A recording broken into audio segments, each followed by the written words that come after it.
Hey everyone, and welcome to Almost Cancelled. I am Peter, that is Connor, and we are going to talk about Castle Rock Season 1, Episode 9. It is called Henry Deaver. So, full spoilers for the episode, as always. I want points. I don't know who's giving out points for guessing things, but I want points. What do you want points for? Points. I said... I mean, I wasn't saying it was definitely going to be the truth, but I did speculate that he was a Henry Deaver from another universe. Yeah, after I brought up that it kind of sounds like he's saying he's Henry. I'm pretty sure I said that before that as well. Piggybacking on my thing. No, I said it from before. I said it from before as No, well, you I'm didn't. sure. No. Nah. No, go back to last week. Besides, your thing was stupid anyway. The previously on this reminded me that right back when he first said Henry Deaver, it was after they said, "Who are you?" Henry Deaver. And to be fair, everyone disregarded it at the time, going, "Oh, Yes. okay, he's asking for Henry Deaver." Including Yes. us. Yes. I'm just saying, make sure later revelation just feel a little bit pointless. But Sure. I agree. It was funny though when that was in the previously on. It's yeah. like, shit. They told us in the first episode. They did. Very sly. But no, so we see, the kid, we see Skarsgård, and he's Henry Deaver. And they don't actually say his name for a while, because there's like an end of act break where they do the cut to black as he says his name. Someone calls him Henry. I mean, Molly calls him it. But it's quite obvious that's what's going on the entire time. As soon as you hear Pangborn's voice on the phone saying, "Oh, it's your dad," then you come home, I'm like... Yeah, and he says, "Oh, he mentions your mother," and says Ruth. Yeah. So I'm like, well, okay, then this is Henry. Yeah, so he comes home, and we get essentially an alternate version of the first episode with him coming home. He's not a lawyer. He's in medical research. He's developed He's a doctor for Alzheimer's. Yeah, he's developed a chip for it. I don't know if he's like a practicing doctor though. I imagine if you're inventing things to like cure it, you're probably more a research doctor. I mean, what's the point? What's the difference? He's still a doctor. I know. Well, of course he's a doctor. I'm just saying. You're saying that as if he's a doctor of Alzheimer's, as if he's treating patients. Whatever.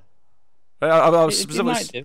Yeah, but I'm being more specific. I'm being accurate with what he's doing, because he's got a little sales pitch and he's trying to sell this chip. He's fixed the cat. Cat Alzheimer's has been cured. So Ruth Hey, next. Who cares? Some of cats. I don't know how much it affects a cat's state to have cat Alzheimer's. Just kind of lie around and sleep anyway. They look quite peaceful to me, but good all the same. No, cure the cats. Cats are important. But ultimately, he goes home and his dad's committed suicide. And obviously, this is different from the Matthew that we know. And it's like, okay, this is kind of how Lacey died, right? So you can kind of see, okay, I wonder where we're going to correlate that as it goes on. But we hear it as Henry. He has a drink with Molly. They kind of catch up. She's in a different place as well. She's in the local council, and she's her life's a bit more in order than what we've seen. And the sister's the one that's kind of screwed up. Yes. This is the thing though. I bet she still cheated on her husband in the other universe. She just didn't get caught. Quite possibly. Because it sounds like that's all that's really happened, and she got caught. Yeah. So. True. Right, and of course he ends up finding a young Henry, as in our Henry, in the cage, and I immediately went, that's where he was all this time. He was in this alternate universe, and he didn't age just like the kid's not aged in the last 27 years, but he's been here for 3 decades. Yep. That's what we're doing. So it's a really interesting episode, but at the same time, it was almost once you clocked what it was early on, you almost could see every single beat coming before it happened, because you kind of knew how it had to line up by the end. It was fun, but a little predictable. Yeah, because we had what's his face back, prison guard, Kowalski. Zalewski. That was it. We had him back. He's a cop, and it was fun seeing him again, and seeing how the different things have lined up. Also, this Henry might have had a pregnant wife. They didn't really know that. She hadn't checked yet. She was 1 day late, so it wasn't exactly set in stone. But they were certainly talking about the possibility. And what's interesting, of course, is that we know that we'll call it Universe A. This is Universe B, right? Universe A is Matthew and Ruth tried to have a kid and they lost a kid. Yeah. If that's the other thing, we get this dark flashback. Apparently, Matthew, his mother attempted to kill him as a baby, thinking the devil was in him with a coat hanger, As you do. but he came back. Which, I'll be honest, not that I was on her side, but I feel like if you think the devil's in him, maybe him coming back to life is just more proof that the devil's up to no good. Can't really argue with that. I don't know, but my reaction is, oh, this is satanic and unnatural, rather than, oh, it's a miracle. Praise be, blessed be thy fruit. So interesting stuff though is when he gets to the tapes and he starts listening to the various tapes that Matthew recorded, and he talks about how, you know, our Henry A showed up one day as a kid, saying that he heard the voice of God in the woods, and he showed up at the door, said, "No, I'm your son, you're my dad," and you know, and he put him in a cage, just kind of like how the kid was put in a cage, and obviously quite quickly around here as well is, okay, so the Molly who the kid saw die, that's probably this Molly in this universe. And it's not some weird out of order thing that we were maybe speculating last week. But there is still some time displacement happening. There is time stuff. Well, for a start, I mean, when he travelled, he went back in time, just like the kid did when he went back. Yes. Or at the very least, no, I mean, I think time's still. Perspective, yeah. I think, well, from his perspective, I think time's still moving in both.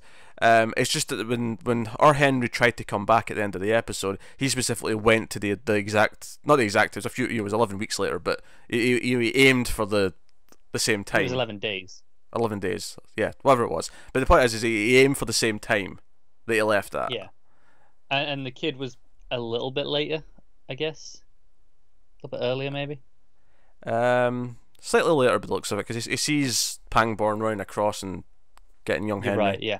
So he's like a couple of minutes later, maybe, at most. Yeah.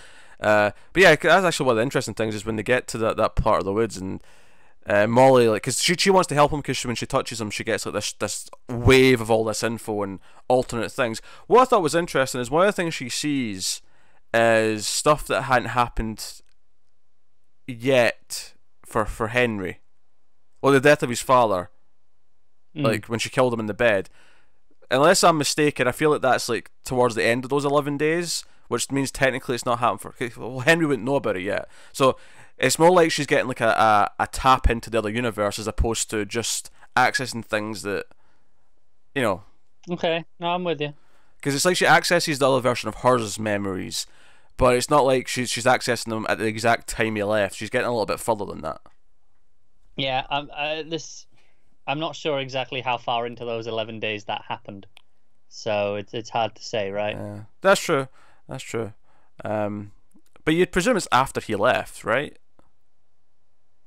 Yeah, has to be. And I suppose you could argue technically it's been 27 years, so if time's moving in both, she should get a lot of other memories all the way up till her present age. But she doesn't. She only gets stuff around that time. Yes. Yeah. Yeah. And of course, some of the images we have of Henry in the cage and the light is very reminiscent to those quick flashes he got before. And obviously, we find the sound box in the woods falling apart. Yep. Someone had a sound box out here that they were trying to hear the schisma in, all this stuff. But yeah, Henry comes back. Now, we don't necessarily know why he can't remember. Although it does kind of seem like Henry B, the kid, it sounds like he couldn't really remember for a long time either, and he's only just kind of starting to get his only memories just putting back. the pieces together, yeah. So I wonder if like moving between has some sort of effect, which kind of neatly thematically ties it into Alzheimer's and kind of, you know, try to rejigger your memory back. Because we don't come back to Universe A. Well, we see him come through, but we don't come back to our timeline in Universe A until the very end when Molly's still standing there hearing this story, and he's like, "You believe me, don't you?" And that's kind of what we cut on. Oh, yeah, that was an interesting episode. I think it almost hurts it that we got so many hints, and you know, even last week we were already saying, "Oh, could it be a Henry from a different universe?" I think the fact that we were already there kind of hurts this episode a little bit. I think I would have enjoyed it even more if this was a total what the hef moment at the start. If you're like, "What is going on? Like, what? Where are we? If What's this happening?" was maybe 2 episodes ago. Yeah. I think because there's only one left after this. I think it might be just a bit too late in the story. I don't know if I don't even know if it's too late. I just think we had too much. We had too much breadcrumbs before this for this specific revelation. I think it's okay to have it this close to the end because it does answer a lot of things. There's still a couple It of things to does. answer, but it makes sense It to me does, where it's but placed for the most part. It's just that we had so much to guess with where the kid came from that, I mean, now the obvious question is okay, why does he seem to have evil following him around? And our Henry seemed to have that as well in his and when he was over in yeah, the B universe. my first inclination is simply just he's out of place in this world. Mm, So, it has this knock-on effect in the same way that the schisma is, things trying to be fixed. yeah, I assume there's just, okay, no, he's wrong. It's the universe trying to just kind of get rid of him because which he's not supposed to be here. I do want to critique though, like, is the whole thing they were hinting at in the first couple episodes about his touch being responsible for a lot of things. It feels like that's kind of irrelevant at this point.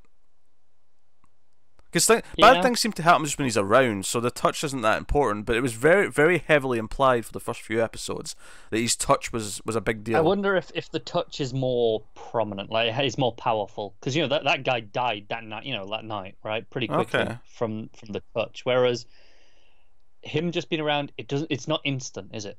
There's a when he's around, things just slowly escalate. Yeah, we'll see.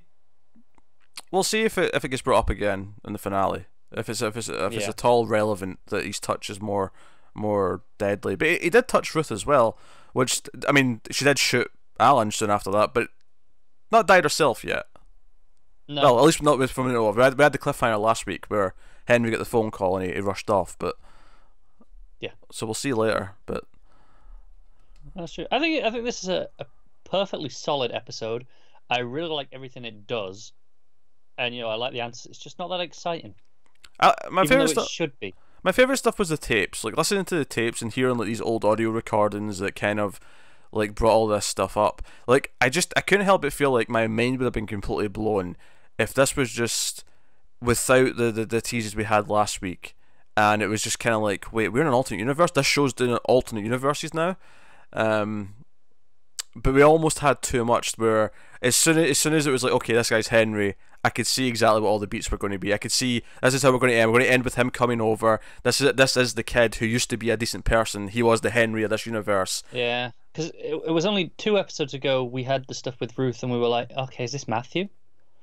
Right? Yeah, Yeah. we had that conversation, and then last week is where he was telling Molly all these things. We are like, well, I mean, this sounds more like Henry now. Maybe it's Henry of some sort, and Yes. that's what we speculated all The about. Matthew stuff makes some sense still though, because he's like recognizing his dad. He's recognizing his dad's clothes, and Yeah. like so all this stuff does add up. And it also implies to me that he didn't actually intend to do anything like at all the entire show. Everything's just sort of been happening around him.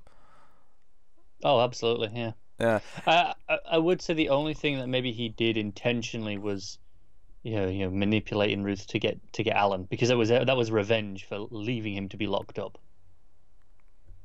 Maybe. Maybe.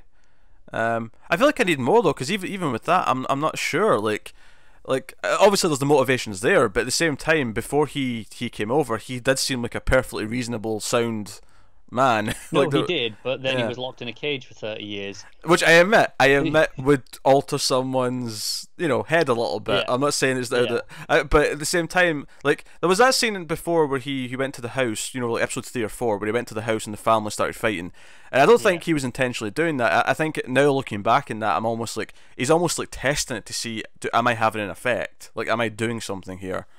Yeah, I don't know if it was in testing. But like I don't think it was ever intentional. I think it's more just Mm, he goes there, and it kind of gets curious. But I don't know if he went, oh, I'm going to see if I'm doing this or not.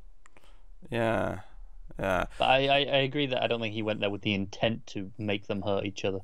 So I mean, presumably, at least what they're going to try and do in the finale, if she believes him, is try and get him to go back, like give him a path back the way. You'd assume, yeah.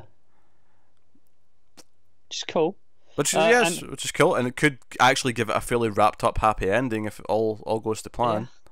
this is the thing that's really weird is I like everything this episode does, and I should be really excited by all this stuff, but I'm not. I'm like, yeah, okay, I guess we're doing this now. Yeah, I'm kind of looking for. I think it is because it was so laid out before, and I think going back to the start of the show, one of the things we said is that it's really pulpy and fun, but it does feel like it's taken a lot of things. The fact that it's a J.J. Abrams show, I'm getting kind of what Lost was supposed to feel like a lot of the time. I'm getting stuff like that. And it's not doing the exact same thing as Lost, it's not doing the exact same thing as Fringe or whatever, but I do think those shows did their mysteries better. That's fair. And I feel like this is solid, it's fun, but it's not blowing my mind. It was the same thing I said about the Ruth episode, which I thought was probably the best episode. It was really good, and it felt like it was meant to be that episode. That's the episode that really opens the door up for the show and says this is what the show can be and what it can do. And it did technically do that, but it wasn't as exciting as I typically find those episodes in these types of shows. No, that's true. Something I'll say about this episode as well is it made me think even more about last week's, that I don't like it, and I wish it wasn't there. Oh, last week's? I was not okay. big. Yeah, I was not big on last week's episode with all the other couple and the B&B stuff. But now with this, I'm like, just get rid of everything in that episode. Take out all the stuff about that we had with the kid and Molly teasing this stuff. If we'd gone from Ruth in the house, maybe you kind of need that one little bit at the start, answering that stuff, and then into this. I think I'd have been much more exciting. What's funny is I like the murder, the getaway house stuff. I actually kind of liked that from last week, but I would agree that because of everything I've said about how I feel like I knew too much for this to be shocking enough, I would have probably lost most of the kids stuff from last week. Yeah, and like I said last week, that a lot of that, the other murder stuff felt like a distraction from the plot. I feel that even more now. It feels like, hey, here's just something, so we've got an episode in between these two. Which I actually think is kind of the point, though. I feel like they didn't want to put the Ruth episode, which is a very stylized, focused episode, and then this is a very stylized, focused episode because it's very unique. There's no main Henry. Some of the other characters don't even show up. It's very, very different and unique and it's only a 10-episode show. So I mean, you could argue how much of a template does it have as a show, because it's only a 10-episode, like, one season thing before we move on to something else. But I think there was a desire there not to have the two quote-unquote gimmick, and I don't say that in a bad way, I don't mean this in a bad way, but the two gimmick episodes back to back. I kind of get why they thought that. I agree with that in theory. I do. I just feel like I wasted my time with last week's because of it. Alright. It's a shame. But I'm still pretty happy with the show overall. No, it's an enjoyable Solid. show. It's a solid. Like, we don't usually apply numbers to TV shows. We don't rate them in the traditional sense. It's a solid 7 out of 10. Yeah, kinda, yeah. It's like, it's good. You're not gonna go wrong watching it. You're not gonna regret it, but it's not gonna blow your mind. No. So I think that's where it kind of falls, which is funny because I feel very similar to Jack Ryan, which we're also reviewing right now. Very similar kind of. Yeah, it's just sort of dipping into the good territory, but it's not really blowing me away. Yeah, I'm not like definitive on that one yet because we've only watched 3 episodes. Yeah, it could go up at the end of the season. Yeah, it could go up or down. Obviously, with that one, we're only at the end, but like similar vibes. We're in. I feel like 2018 so far for TV. Not including shows that have came back for more seasons, because obviously those, Handmaid's Tale and other things have been... Better Call Saul, Expanse. Yeah, they've been great. Winners all over the place. But in terms of the new shows, I feel like there's been a really big trend this year of just kind of... I mean, I don't like start speculating what the new show I've liked the most is, because we're doing our top 10 new shows at the end of the year, so let's not take away that discussion. Yeah, and we've still got Maniac to come yet in the next few weeks. Oh, we got a bunch of stuff still to come. But I do have this general feeling this year of like there's a ceiling for the quality for the new shows, and there's a couple that are right at the top of that ceiling, and then there's a lot that are just sort of in this range, and nothing's kind of like blown me away this year. Yeah, it's fine. It's perfectly good. But we haven't had that breakout hit. Yeah, I mean, we had a few of them last year. We did. Last year had a few big things that came out of nowhere and shocked us. Netflix have got a few things coming though. If Amazon hit us with that reference series this year as well, I'm sure we'll be on to some winners with those. We've still got a few months to go. There's time, but now, yeah. Just by this time last year, we already had Handmaid's Tale season 1. I think we'd started to Deuce by this point maybe, or we're just about to. Started last year. Dark was at December, so there was still stuff coming up at the end of the year. But bunch of stuff. Glow, I know you didn't watch it, but Glow was last year. That was really good. Oh, that's fair enough. But just Dear White People was last year, season 1. There's just, I don't know. I feel like the new shows this year. Not to bog the end of this review down with just like here's the state of TV right now. But kind of a weird episode, weird review for this conversation to be in. But yeah, it's well, I think the reason why it's fine. come up in this episode is because this is a really solid episode, and I love everything that it's doing. But for some reason, it's just not quite clicking as well as it should. I feel like we've seen everything in this done better before. In other shows, yeah. In other shows, yeah. It's good, but it's not unique. It's not special. Which is why I think the Jack Ryan comparisons really, despite the fact that they're completely different shows, Jack Ryan's kind of the thing. It's packaging a lot of, other, action and spy shows and movies and books, and just kind of rejiggering it into. It's doing a perfectly solid rendition of those things. Yes. So, but again, that could go up or down after episode 3. We've only done 3 episodes so far, so don't quote us on the overall quality of Jack Ryan. But hey, so yeah, so weird episode in that sense, but it was solid. Like I don't think anyone watching it's going to be disappointed or like, oh, this was bad, or that, like it was doing really interesting things, and I'm excited to see how the season ends. So yeah, finale's next week, so we'll be here for that. So let us know what you thought of the episode in the comments below. Like, subscribe, all that stuff. Get us on the Twitters at mailed_fuzz for channel updates. If you want to support the channel, head over to patreon.com/mailedfuzztv. You can do that over there and get a nice warm fuzzy feeling in your stomach for helping us. But otherwise, do all the other stuff, and that is us. So thank you once again for watching or listening. We always appreciate it. Keep watching TV, guys. Have you got any vanilla?